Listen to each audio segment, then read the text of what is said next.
aucune femme dans les 15 personnalités préférées des Français. Les objets ne sont pas des femmes, l'inverse non plus.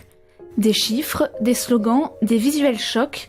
Dans le cadre de son temps des femmes, la ville de Guyancourt se pose la question, l'égalité, où en est-on ? L'idée étant de réunir des artistes autour de cette thématique-là, de l'égalité, avec l'envie en tout cas de montrer les divers supports du discours féministe aujourd'hui, que ce soit du street art, comme avec les œuvres de Mystique qui sont juste derrière moi.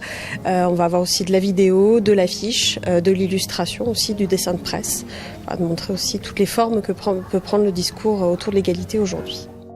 Une dizaine d'artistes ont répondu à l'appel. Parmi eux, Arnaud Corbin, il interpelle le public avec des chiffres chocs sur des visuels. Je milite et je m'engage pour que le monde qui nous entoure et puis que les gens avec qui on travaille et puis que soi-même on essaye d'être respectueux et de vivre dans un monde un tout petit peu plus tranquille, un tout petit peu plus harmonieux, un tout petit peu plus respectueux.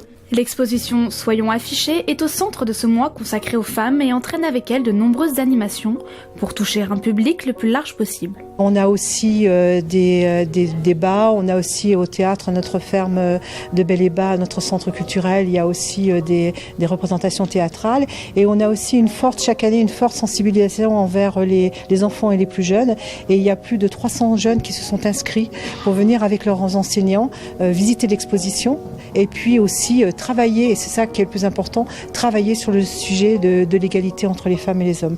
Depuis le 1er janvier 2019, 16 femmes sont décédées sous les coups de leur conjoint ou ex-conjoint en France.